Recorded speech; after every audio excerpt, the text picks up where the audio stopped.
So how is bias an obstacle? Bias is like a perceptual impairment. Okay?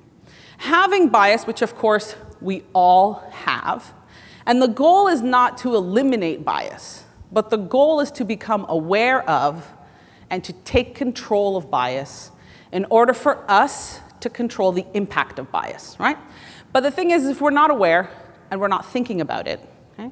And if we look at this example and we're asked to, in this image, we're looking for orange, and we're not aware that we're wearing rose-colored glasses, okay? All that which is yellow will appear to be orange. Knowing that we wear the rose-colored glasses doesn't mean that we're going to see it yellow instead of orange, but it means that we're going to be able to make a calculation in our heads. We're going to be able to say, you know what, I have to be extra careful, because often what I see as orange is in fact yellow, and I have to make sure I'm doing the work to make that distinction, right? And so if we're not doing that, then we're operating with an impairment. And I think we could all agree we do not want our employees working while impaired. Okay? And so if we look at the definition of an impairment, right? Being in an imperfect or weakened state or condition, okay? Diminished in function or ability. Bias creates a diminished function of our perception. It diminishes our ability to clearly see that which is in front of us.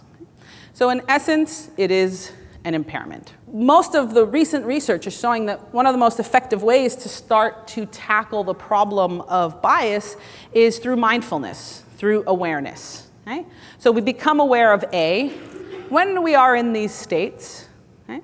So we might say to ourselves, you know what, I'm going to have this really sensitive conversation with my coworker today, and I've been up all night because my basement was flooded, I haven't slept, and I'm really stressed, and maybe today isn't the day that I should have this conversation. And if it has to be today, I'm going to take 10 minutes before that meeting, and I'm going to go into a quiet space, or I'm going to walk around the building, or I'm going to go out for a cigarette, whatever it is you need to do to ground and center yourself so that you're aware of your biases when you come into that space. Okay? Why is this important? All right? A bias is an idea. Okay? But of course, our ideas inform our attitudes, and our attitudes, of course, inform our actions. Now, if our ideas are based on stereotypes, then what type of attitude results from that, right? So we end up with a prejudiced attitude, okay? And a prejudiced attitude leads to discriminatory actions, right?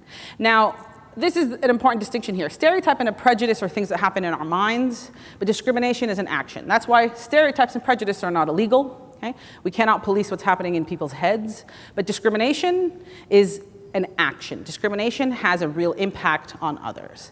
And so we have an obligation, just as human beings, but especially those who are interacting with others and interacting with the public, and it's most especially if we're in positions of leadership, of interrupting this before it reaches the action level.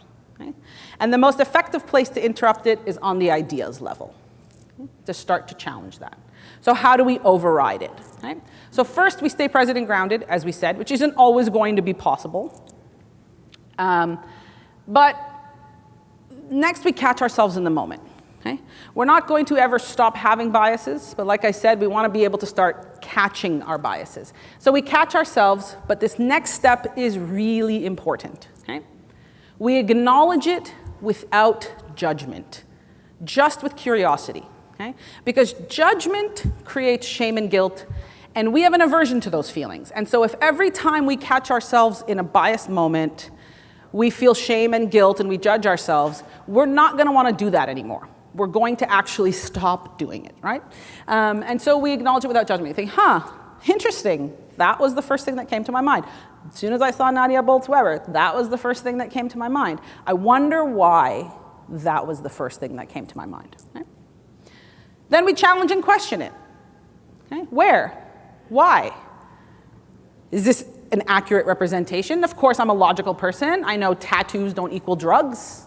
When I actually use my conscious, rational mind, of course I know this. Right? And then we replace it with a thought or image, maybe a more specific representation. But most importantly, we replace it oftentimes with a big question mark, where we acknowledge, I actually don't know. I don't know this person.